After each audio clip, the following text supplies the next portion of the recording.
World News Today, brought to you by Continental Radio and Television Corporation, makers of Admiral Radio, America's smart set. By shortwave broadcast, direct from important overseas stations, as well as leading news centers of our own country, CBS correspondents are waiting to bring you a complete report from the world's political and battlefronts. But first, here's Doug Edwards. The Germans have put Denmark under martial law today, but resistance continues and Danish naval forces have scuttled most of their fleet. This revolt and the death of King Boris of Bulgaria menace two widespread flanks of Germany's European fortress. Reports from Madrid say the Germans have forbidden Berliners to leave their homes during the night in an effort to stop the mass exodus to safety outside the city. Russia reports continued success in all sectors of the Soviet offensive line. Now, for our first news direct from overseas, Admiral Radio takes you to CBS Algiers. John Daly reporting. The Northwest African Air Force yesterday continued the blitz on Axis communications in southern Italy. Flying fortresses blasted Terni, 45 miles north of Rome. Medium bombers hit the railroad concentrations at Aversa and Cancello near Naples. And a strong mixture of light, medium, and fighter bombers dropped the heaviest load of bombs since the end of the Tunisian campaign in attacks ranging over the toe and instep of Italy, with particular emphasis on Catanzaro and Lamezia. Enemy fighter resistance was strong in central Italy. Of a total of some 80 Axis planes that tried to intercept over Terni, Aversa, and Cancello, 20 were shot down. In the operations over the toe and instep, enemy fighters offered resistance only over Lamezia. Spitfire shot down 4 of them. The Axis lost another 6 fighters in Sardinia when a force of 10 jumped Allied P-40 fighter bombers attacking industrial targets. For the heavy toll of Axis fighters taken in these operations, we lost 8 planes. As I write this report in the press room here at Allied Force Headquarters, the maps on which we followed the campaign of Sicily are being taken off the wall. In Sicily, so recently a battleground, the people are learning what democracy means under the indulgent instruction of the Allied military government. Sicilians are a bit surprised at an Allied-sponsored newspaper, Free Sicily, which criticizes friend and foe alike. They're not used to freedom of the press.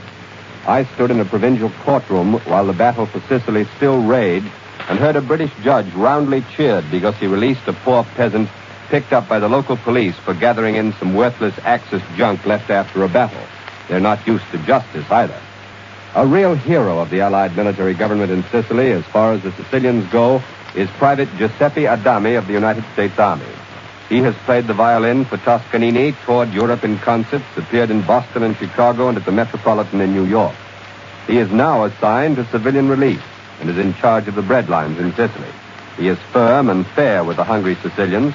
He has a little trouble with women who simulate pregnancy to get to the head of the bread line by putting pillows under their dresses, but he settles all problems with dispatch. Thousands of Sicilians who can't read newspapers and thus learn what we stand for and what we're fighting for find all the answers in Private Adami. They have given him the honorary title of Professore, and when he appears, the cheers thunder out for the professor, for America, and for Farina.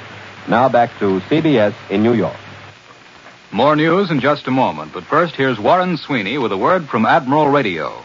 You've all seen pictures of the famous rubber boat that American ingenuity has provided to save the lives of our boys forced down at sea. One of the most precious pieces of equipment that goes into these boats is a little box with a crank handle on the top, the portable radio that can mean the difference between life and death. An antenna held aloft by a box kite, current generated by a twist of the crank handle, and an SOS brings one of the renowned Navy flying boats to the rescue. A crew of American boys has been saved to carry death and destruction to our enemies on other vital missions.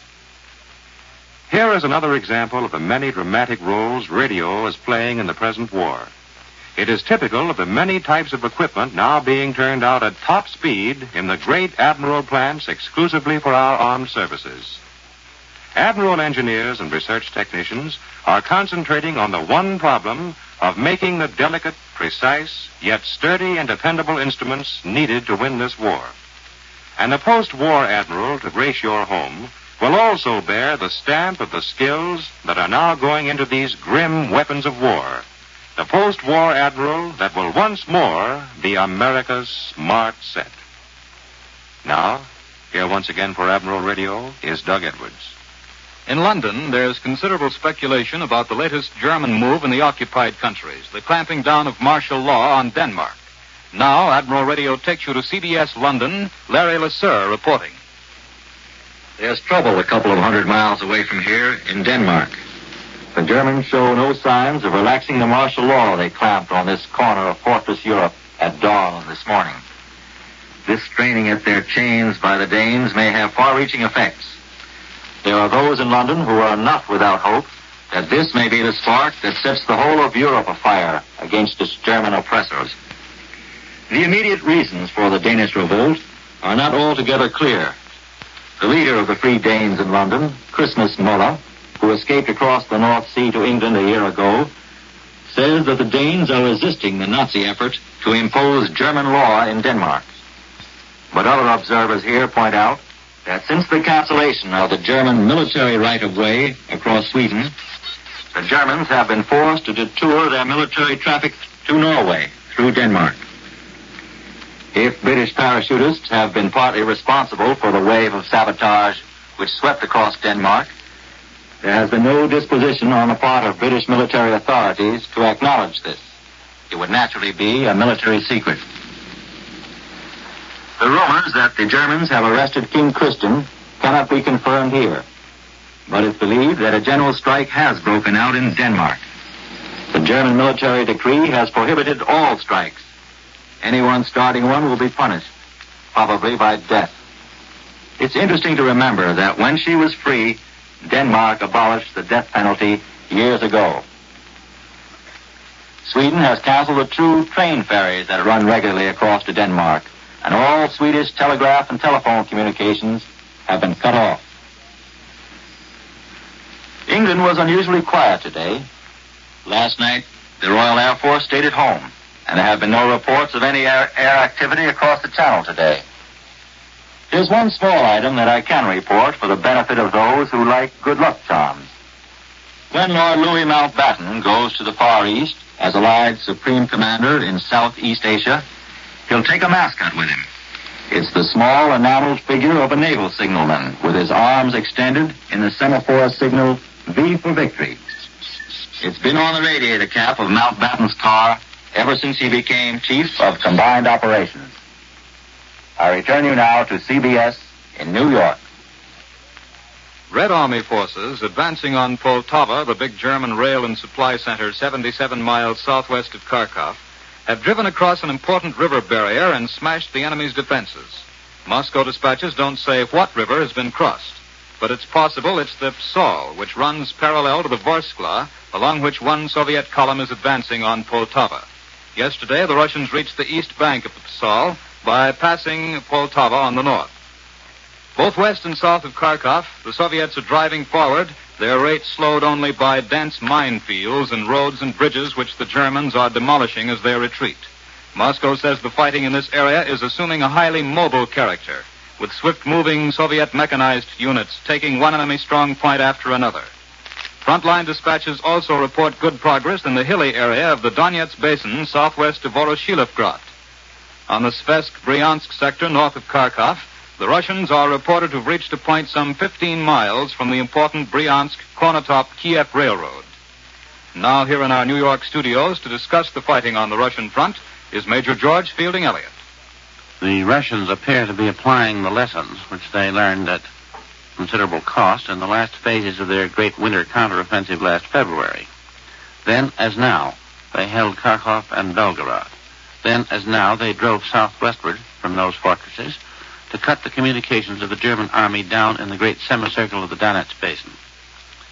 They came within an ace of success, only to be thwarted at the last moment by a violent German counterattack driving eastward from Poltava. When this German blow fell, the Russians were within a few miles of the last railway junction controlling the communications of the German Donetsk army. This time, the Russians appear to be in greater force and to be better consolidated. Moreover, they are striking for Poltava first, in a great swinging arc pivoting on Kharkov, and smashing across the rivers Vorskla and Psel to drive southward to the Dnieper behind Poltava. Once Poltava is in Russian hands and firmly held, it will block the route which the German counterattack of last winter took, and will thus protect the flank of those other Russian armies, which can then proceed with the reduction of the rail junctions between the Dnieper and the Donets. Before this happens, the German troops must either be out of the Donets Basin or be trapped there. There are some signs that the Germans have this time chosen to withdraw rather than to try a counterattack, for which, in the light of the situation elsewhere in Europe, they may not wish to spare the reserves. Latest reports from Russia speak of extensive German minefields and destruction of bridges and roads, all of which are measures, especially the minefields, which the Germans found very useful in protecting retreats in Tunisia and in Sicily. Also, the Russians report their troops in the area of Boroshilovgrad, far down in the depth of the Donets Basin, as advancing. The Germans may have determined at last to take the step which has so long seemed inevitable in view of the Russian situation, to withdraw in Russia to a shorter and more easily defended front where they can stand and still release some reserves from the Russian front for use elsewhere. That was Columbia's military analyst, Major George Fielding Elliott. In the Southwest Pacific, General MacArthur's flyers are still hammering Japanese bases. On the central Solomons Land front, Allied forces are getting set for new blows. But for the story in the lower Pacific, Admiral Radio takes you to CBS Honolulu, Webley Edwards reporting.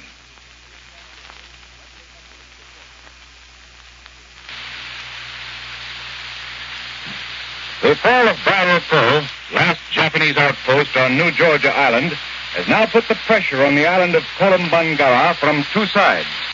There's a Jap airdrome at Vila, some 10 miles across the Kula Gulf from Barrow Cove. Watch for a systematic pounding of this airdrome. Two things have been worthy of special note in the Solomons. First is the excellent use made of American artillery in cleaning up Jap points of resistance, first at Munda and now at Barrow Cove. Teamwork by American artillery and Air Force bombing gave the Japs no rest.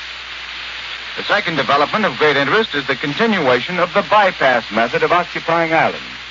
It happened first up north in the Aleutians, you'll recall, when the Americans bypassed Kiska to occupy Attu, thus squeezing Kiska between two pressures, pounding the island 106 times by air and 15 times by surface warships, until Kiska was abandoned by the Japs. This same bypass of Kolombangara to occupy Vella Island puts the Japs in the same fix there at Kolombangara that they were in Kiska, except they have no Aleutian fog in which to escape. There's a chance the Jap Navy might send a force down to aid Kolombangara, but it's a slim one. The Jap Navy has very likely left the Army to its fate down there. If they do decide to send some warships down, the United States fleet is already smacking its lips over the prospect. And so our side is now threatening the Jap with a three-pronged offensive along the great arc of the Pacific front. From the north, there's a strong threat toward Taramushiro, the Kuril Islands, and Japan itself. Our Solomons forces threaten the Jap toward Rabaul, perhaps even further north if we keep up the leapfrog method of bypassing Jap-held islands there. The New Guinea forces threaten both Rabaul and the East Indies areas. Expect more action very soon. This is Webley Edwards in Honolulu. I return you now to New York.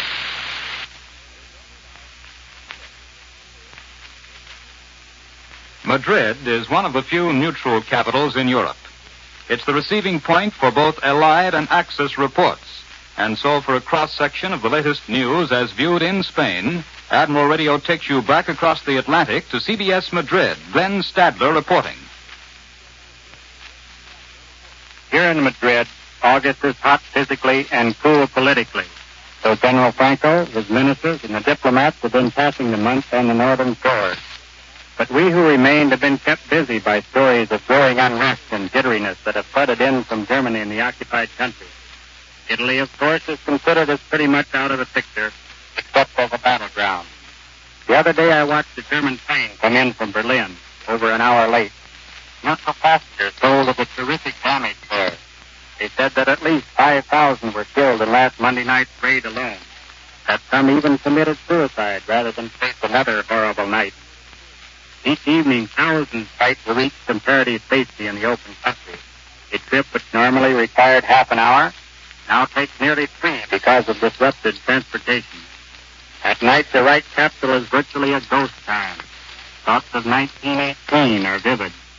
Huge new posters on each street corner threaten the death penalty for looting. The Spanish correspondent reports that when Germans meet, they ask fearfully, "What next?"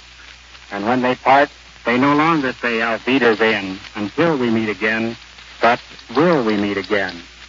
Far southward in Greece, the situation is no worse, according to a letter received in Madrid.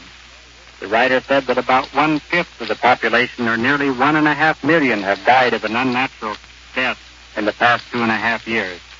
In Paris, police admit they are powerless to control the seething resistance movement.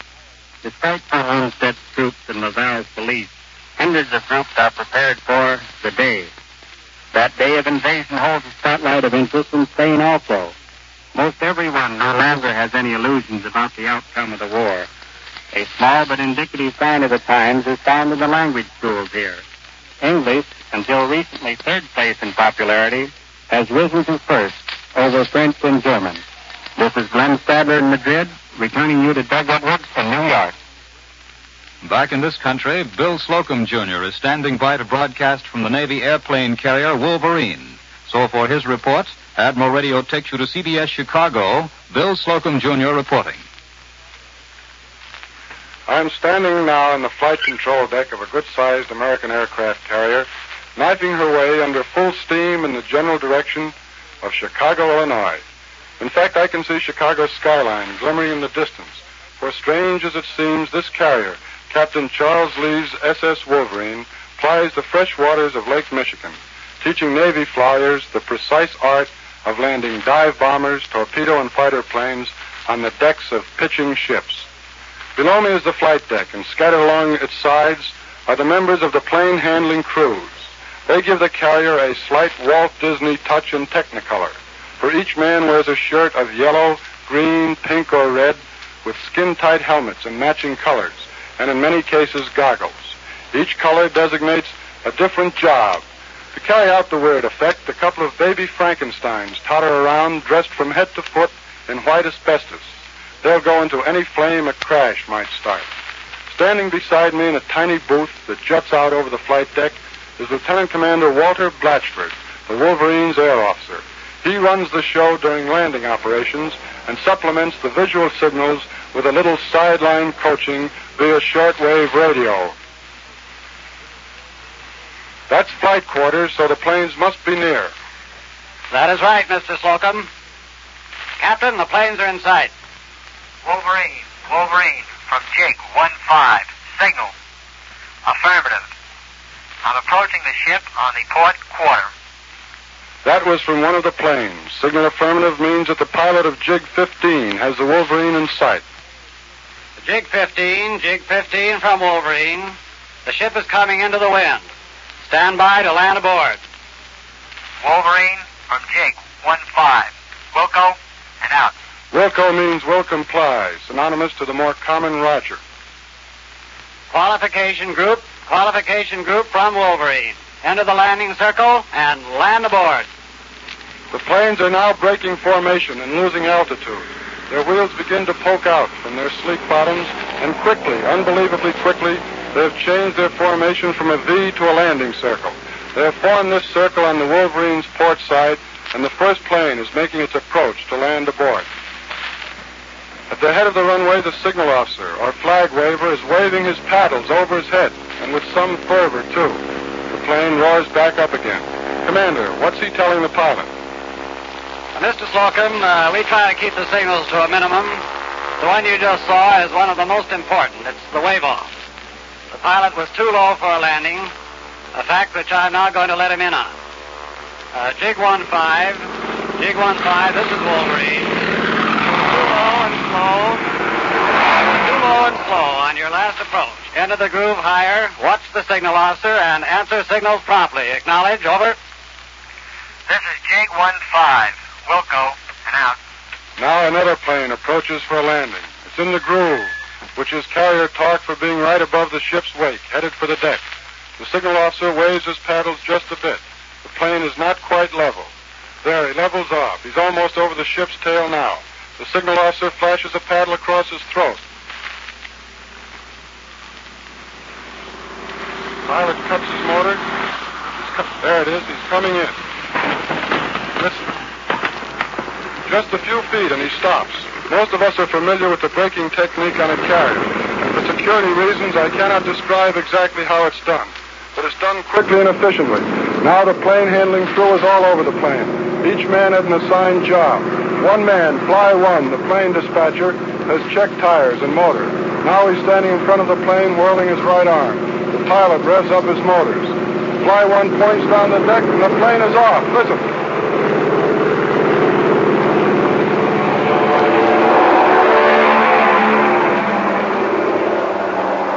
Rookie pilots from the Glenview Air Station have made some 15,000 landings on the Wolverine without accident. An unbeatable tribute to the Navy and naval aviation on this, its 30th birthday. I return you now to CBS in New York and Doug Edwards. Next, for news of other developments here at home, Admiral Radio takes you to CBS Washington. Robert Lewis reporting. Prime Minister Churchill's visit to Washington this week is expected to result in the formulation of Anglo-American plans for the administration of the occupied European countries as they're liberated from Hitler's grasp. Diplomatic observers here see this as the main object of the Prime Minister's visit for several reasons. First, all plans for military operations against both Germany and Japan presumably are already well on the way toward perfection. And secondly, it's felt that the two English-speaking countries will want to have worked out beforehand, and this includes an agreement with Russia, the basic principles that'll be followed when the Allied armies start to put the squeeze on Hitler. At the same time, the report that a meeting of Stalin, Churchill, and Roosevelt is imminent is discounted here somewhat on the theory that any military operations involving a second front in Europe would be strictly a British and American affair. However, a meeting of other high-ranking representatives from the three countries is not ruled out for the simple reason that if Churchill and Roosevelt do discuss post-war policies, the Russians would be fully informed and consulted. The Office of Price Administration has announced restrictions on the sale of coal to homeowners in 12 northeastern states and the District of Columbia.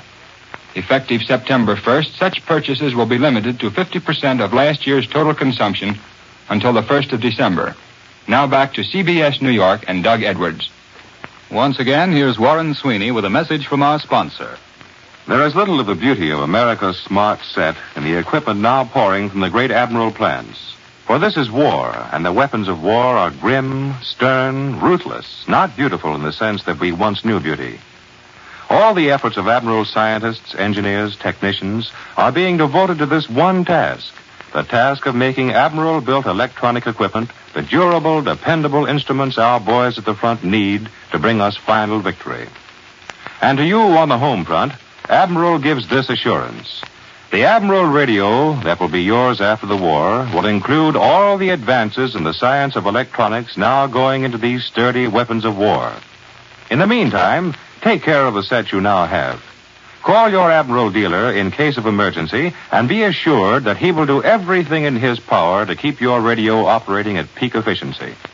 After the war, Admiral, in peacetime, the world's largest manufacturer of radio phonograph combinations with automatic record changers, will bring you an even better Admiral radio than you knew before. Attention, men and women of Chicago. Your country needs you. Help build vital communication equipment for our frontline fighters at the great Admiral plants in Chicago. The work is easy and interesting. No experience is necessary, and you'll be paid while learning. The factories are modern with the latest type machinery as well as company cafeterias for your convenience. Simply go to the employment office of the Admiral plant at 4150 North Knox Avenue by taking a Montrose streetcar to 4600 West. Or take the Armitage Avenue car to the Admiral plant at 3815 Armitage. Get into radio now. The modern business with a great future. Be sure to listen again next Sunday when Continental Radio and Television Corporation brings you World News Today, direct from the leading news centers of the world. This is the Columbia Broadcasting System. WBBM Chicago,